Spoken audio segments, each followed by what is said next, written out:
जय हिंद साथियों। आज जो है आपको चैप्टर आज पार्ट जो है 3 पढ़ाने वाला हूँ। बायोलॉजी का मैंने पार्ट 1 पार्ट 2 पढ़ा दिया था डाइजेस्टिव सिस्टम में। ये जो है आपको पार्ट 3 होगा, ये पार्ट 3 होगा।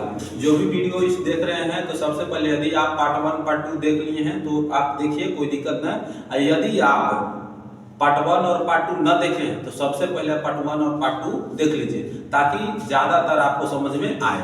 देखिए, मैंने पार्ट 2 में पढ़ा दिया था, मैंने अमाशय पढ़ा दिया था, अब पढ़ाना था छोटी आंत। तो चलिए हम विशेष ध्यान दे करके अच्छे तरीके से इस सोचने का प्रयास करेंगे। सबसे पहले छोटी आंत, छोटी आंत है ना। देखिए समझेंगे छोटी आंत क्या है ना। देखिए ये आहार नाल का ये वाला जो भाग आप देख रहे हैं, ये पतले जो नली टाइप की रचना है ऐसे ऐसे, तो ये वाला जो भाग है आपको, ये वाला भाग जो है छोटी आंत कहलाता है। क्या कहलाता है? छोटी आंत। परिभाषा यदि देंगे तो आप इस प्रकार से दे सकते हैं कि आहार नाल के अमाशय और आहार नाल के और अमाशय के सिकम, आहार नाल के अमाशय और सिकम के मध्य वाली पतली नुमा रचना को सबसे बड़ी भाग होता है जिसको हम छोटी का आंत कहते हैं।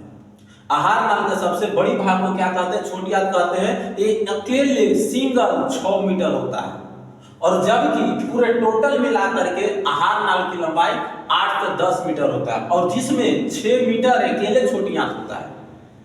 समझे? तो आप छोटी आंत किसको कहेंगे?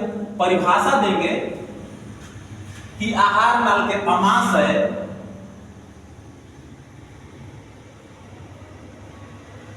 और ये है कौन चीज? आपको सिकम है, सिकम। आहार नाल के अमाशय और सिकम के मध्य वाली पतली नुमा रचना को हम क्या कहेंगे? तो हम छोटी आंत कहते हैं। और सिकम के मध्य नली नुमा रचना को अमाशय कहते हैं। क्या कहते हैं? अमाशय कहते हैं, है ना। या आप ऐसे भी बोल सकते हैं कि आहार नाल के सबसे बड़ी भाग, है ना, आहार नाल के सबसे बड़ी भाग को क्या कहते हैं? छोटी आंत कहते हैं। आप ये भी कह सकते हैं। देखने को तो छोटी कहा जाता है लेकिन सबसे बड़ी है लंबाई में। देखने में तो छोटा कहा जाता है लेकिन बट ये सबसे बड़ी भाग है ना। देखिए इसका बात करेंगे तो ये जो होता है छोटी आंत जो होता है, इसकी लंबाई जो होती है 8 से 10 मीटर होता है। सॉरी, लंबाई जो होती है ये 6 मीटर होता है। लंबाई 6 मीटर होता है ना। इसकी भाग की बात करेंगे तो भाग इसका 3 भाग होता है। इसका भाग की बात करेंगे तो कितने भाग होता है? इसका 3 भाग। पहला तो कहते हैं ड्यूडेनम, दूसरा के जेजुनम, और तीसरा के इलियम कहते हैं। ड्यूडेनम, जेजुनम और इलियम। ड्यूडेनम, जेजुनम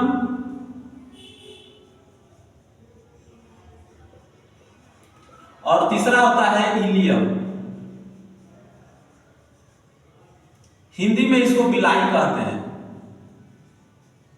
क्या कहते हैं? बिलाई। एक एपिसोड में कहे थे इलियम को, ड्यूडेनम को डी कहेंगे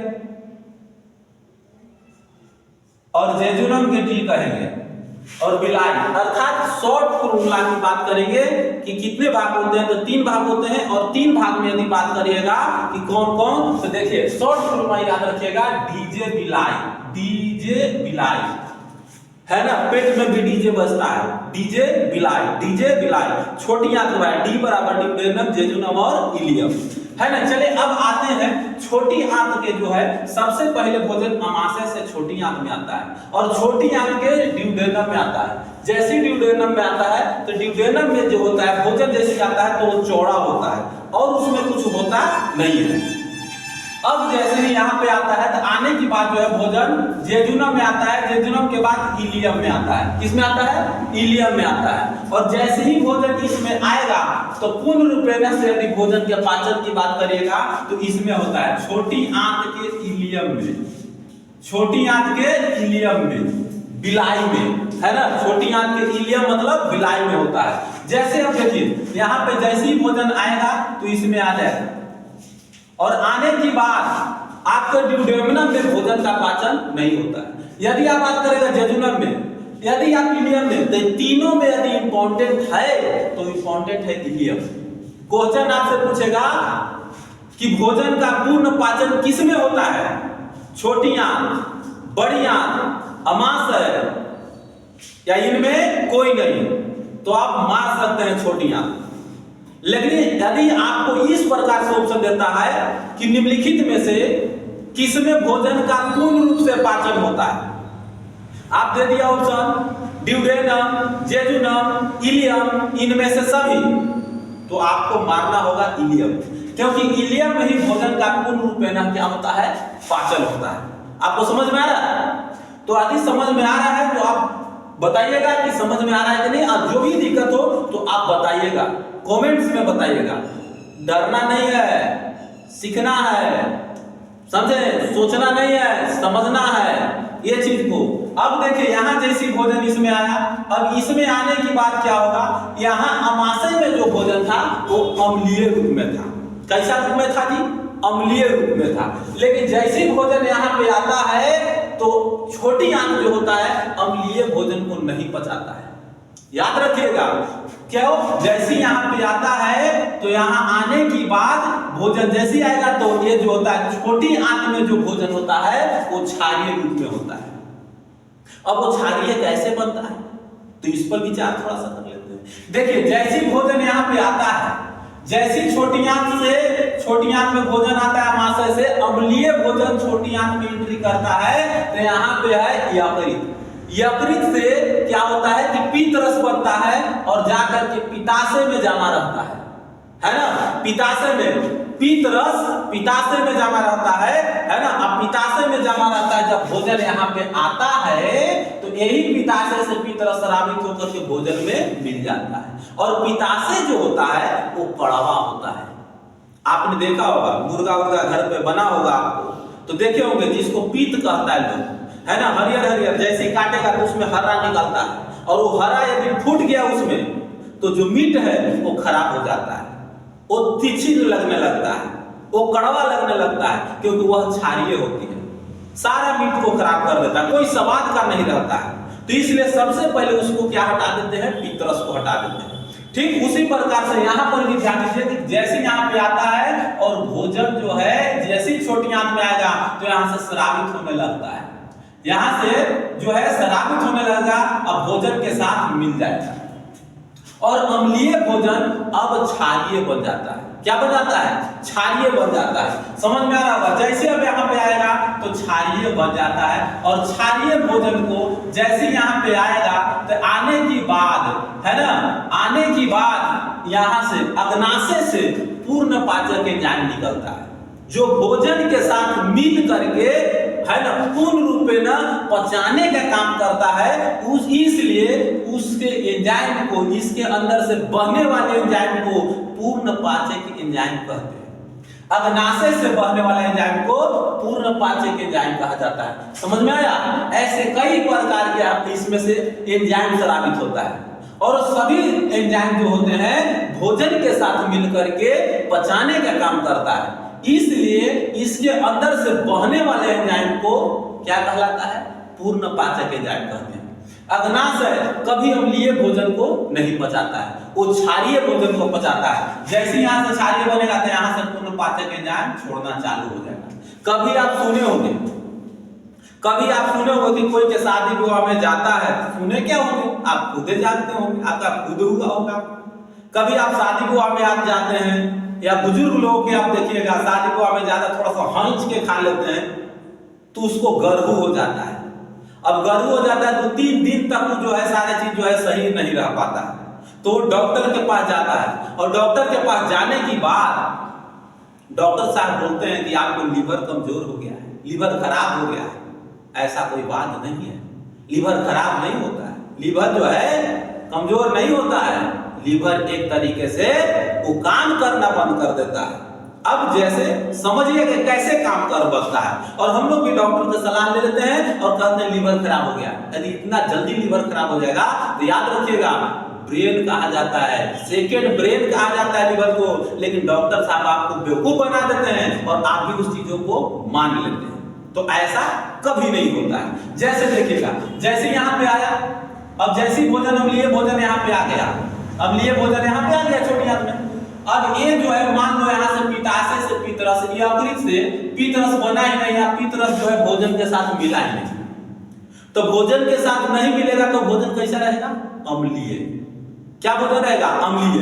और जब अम्लीय भोजन रहेगा तो आपको अभी हम बताएं कि अग्नाशय जो होता है पूर्ण पाचक एंजाइम नहीं छोड़ता है, पूर्ण पाचक एंजाइम नहीं छोड़ता है। और जब पूर्ण पाचक एंजाइम नहीं छोड़ेगा, जब यहां से पूर्ण पाचक एंजाइम नहीं छोड़ेगा तब भोजन का पूर्ण पाचन होगा ही नहीं।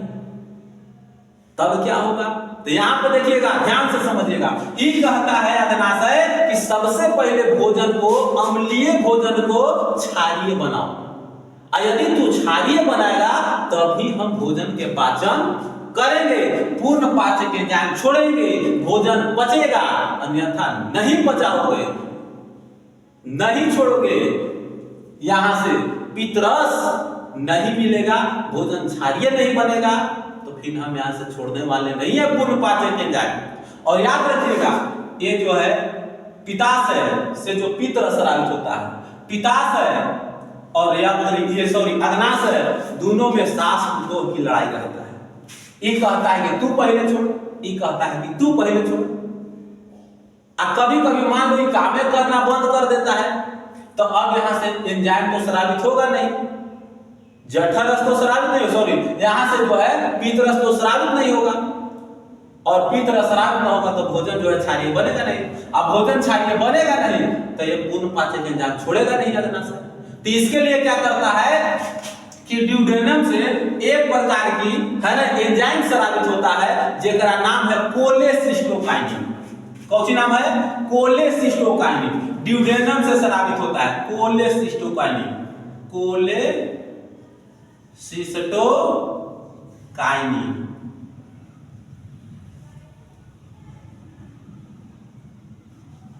कोलेसिस्टोकाइनिन, कोलेसिस्टोकाइनिन, ये एंजाइम स्रावित होता है, और एंजाइम जो है स्रावित होकर के जाता है कहां? पित्तरस के पास, पित्ताशय के पास, अब कहता है, जगाता है, ओकरा एक्टिव करता है, सक्रिय करता है, बोलता हो मौसा का कर जल्दी चलो काम करो, महाराज भोजन आयल है, आप यहाँ सुतल है, दंड पेल रहे हैं, जल्दी जल्दी कौची बताइए, है ना, आप जो पित्तरस स्रावित करिए, भोजन को खाने से जा करके जाना है, तब यहाँ जागता है, जल्दी जल्दी फटाफट फटाफट काम करना शुरू करता है और पित्तरस छोड़ता है। तब जाकर के पित्तरस जो है जब आता है तो भोजन कौची बनता है? अम्लीय भोजन क्षारीय बन जाता है। और जब क्षारीय बन जाता है तो यहाँ से अब ई सूख जाता है, अच्छे अग्नाशय जब सूख जाता है, अच्छे पित्तरस छोड़ेगा तब ना, तब उतला हम आराम कर लेते हैं। अब क्या होगा भाई? इसको पहले जगाया गया, ओकरा बाद जो है अभी सूख गया, तो यहाँ से वायु जो है क्या होता है? एंजाइम स्रावित होता है, एक और एंजाइम स्रावित होता है जेकरा नाम है ना कोलेसिस्टोकाइनिन, है ना, और एक नाम एंजाइम है जिसका नाम है भूल रहे हैं, जिसका नाम है इसी प्रकार से कुछ नाम है जो इसको जा करके एक्टिव करता है ना, और वो जो है एक्टिव करके जो है भोजन को जो है पूर्ण पाचक एंजाइम छोड़ता है, और जब पूर्ण पाचक एंजाइम छोड़ता है तब भोजन को जो है जा करके इलियम में पूर्ण रूप से क्या करता है? पाचन करता है ना। देखिए इस एंजाइम का साधारण जो होता है उसका नाम है ना सेक्रोटिन, याद रखिएगा, भूल गए थे अभी, सेक्रोटिन,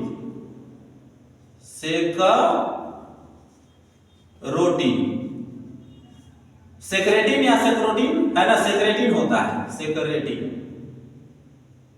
सेक्रेटिन हार्मोन होता है, सेक्रेटिन एंजाइम स्रावित होता है, जो क्या करता है? यहां से एंजाइम स्रावित करता है अग्नाशय से, और अग्नाशय से एंजाइम स्रावित करके जो है इलियम में जाता है, इलियम को पूर्ण पाचन कर देता है। समझ में आया? इलियम को क्या कर देता है? आपका पूर्ण पाचन कर देता है। तो इस प्रकार से आप जो है भोजन का पूर्ण पाचन सारा चीज हो जाता है। और जब यहां से इलियम में जाता है तो इलियम में होता है बिलाई। कहने का मतलब अब समझिएगा, आपके घर में भी दूध रहता है ना, तो उसमें से प्रोटीन जितना भी सारे चीज दूध होता है बिलाई पी जाता है। उसी प्रकार से यहाँ पे समझने के तौर पर यहाँ भी इलियम होता है। इलियम में होता है बिलाई। कहने का मतलब बिलाई है इस सारे प्रोटीन को अवशोषण कर लेता है और अवशोषण करके यह जो है यकृत में भेज देता है और यकृत में सारा चीज जो है देख करके उसे एब्जॉर्ब करके ब्लड में भेज देता है और सारे चीज का पाचन यहीं पर हो जाता है। सभी चीज का पाचन जो है पूर्ण पाचन इलियम में ही हो जाता है। तो आपको समझ में आ रहा होगा। अब जो है बचा अधपचा भोजन। अधपचा भोजन जैसे आता है किसमें? एपेंडिक्स में। एपेंडिक्स में ये जो नीचे में धागेनुमा रचना रहता है जेकरा बोलते हैं अपेंडिक्स और इसको बोलते हैं सीकम, है ना। जैसे सीकम में आता है और सीकम में आने के बाद भोजन बड़ी आंत में चला जाता है। तो अब आइएगा सीकम क्या है? तो देखिए छोटी आंत और बड़ी आंत को जोड़ के रखता है उसको सीकम कहते हैं। छोटी आंत और बड़ी आंत को जोड़ के रखता है। देखिए छोटी आंत को भी जोड़ दे, बड़ी आंत को भी जोड़ दे। तो छोटी आंत और बड़ी आंत को जो जोड़ के रखता है उसको हम क्या कहते हैं? सीकम कहते हैं। क्या कहते हैं? सीकम कहते हैं। समझ में आ रहा है आपको? सीकम कहते हैं। अब देखिए बड़ी आंत पे चलते हैं। कौन पे? बड़ी आंत।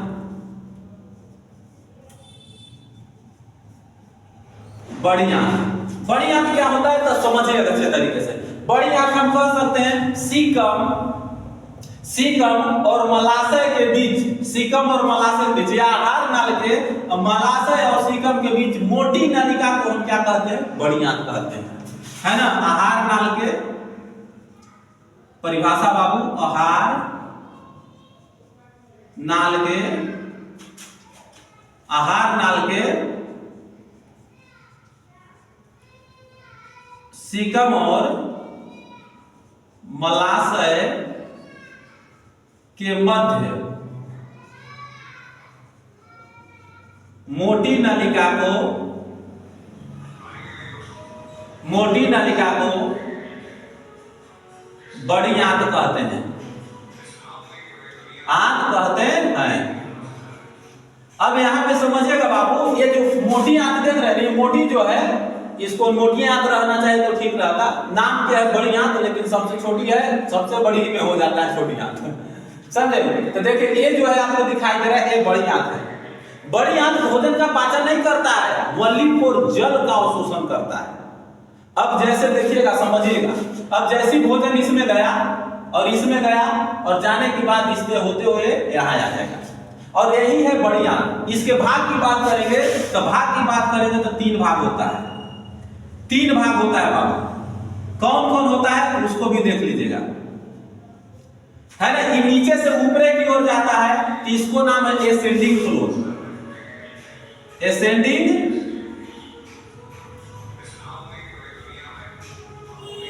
फ्लोर। ऐसे जो होता है इसका नाम है ट्रांसफर फ्लोर।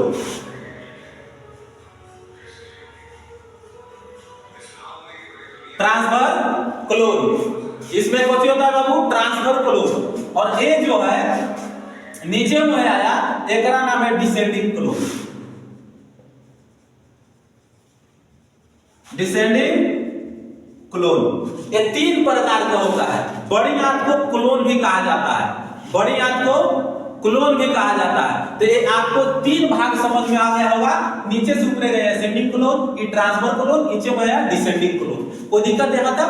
नहीं दिक्कत है। अब देखिए जैसे भोजन का जो इसमें जाएगा तो भोजन में कौन सी है? सब चीज पोषक तत्व तो बाबू खींच करके जो है इलियम में ही खींच लिया था, इसको बचा को खा। अब देखिएगा, आप घर में देखते हैं, आप माठा खाते हैं ना, माठा,